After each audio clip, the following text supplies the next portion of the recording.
চলো আজকে একটু চিকেন কষা করা যাক। বাটা মশলা ছাড়াই সবকিছু গুঁড়া মশলা দিয়ে আজকে রান্না করব। ছোটবেলায় কিন্তু ব্রয়লার মুরগি কি জিনিস চিন্তা আমি না, এই বড় হয়ে দেখতেছি আর খাওয়া হচ্ছে। প্রথমে তেলে একটু পেঁয়াজ আর রসুনটা ভালো করে ভেজে নিয়ে ওর ভিতরে কিছু গোটা মশলা দিলাম, দারচিনি, এলাচ আর লং। তারপরে কিছুটা গুঁড়ো মরিচ দিলাম, ধনিয়া গুঁড়া দিলাম, স্বাদ মতো লবণ দিয়েছি, হলুদের গুঁড়া দিয়েছি। তারপরে একটু রেডিমিক্স গরম মশলা দিয়ে ভালো করে মশলাটা কষিয়ে ওর ভিতরে একটু আদা আর রসুনের পেস্ট দিলাম।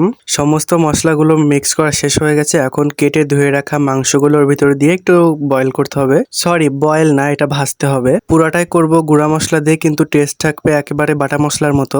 কষানোর জন্য 2 কাপের মতো পানি দিয়েছি, দিয়ে ভালো করে সেদ্ধ করতে হচ্ছে, কষাচ্ছি আর কি। আর যে কোনো মাংসে আলু না দিলে কিন্তু একেবারেই ভালো লাগে না, তো এখানে কয়েক টুকরা আলু আমি অ্যাড করেছি পরে। মাংস খায় আর না খায়, মাংসের আলু আমার অনেক বেশি পছন্দের, তার জন্য কয়েক টুকরা আলু কিন্তু দিয়ে দিয়েছি। দিয়ে দেখো কত সুন্দর লাল লাল করে কষা নিয়েছি। এখন আবারও 2 থেকে 3 কাপের মতো পানি দিয়ে দেবো। ঝোলের পানিটা ফুটতে শুরু করেছে। উপর থেকে যে মশলাটা দিলাম, এটা হচ্ছে একটা মাংসের মশলা। এটা বিফ, মাটন, চিকেন সবকিছুতেই ব্যবহার করা যায়। আর এই তো আমার সুস্বাদু মাংস রান্না একেবারে রেডি।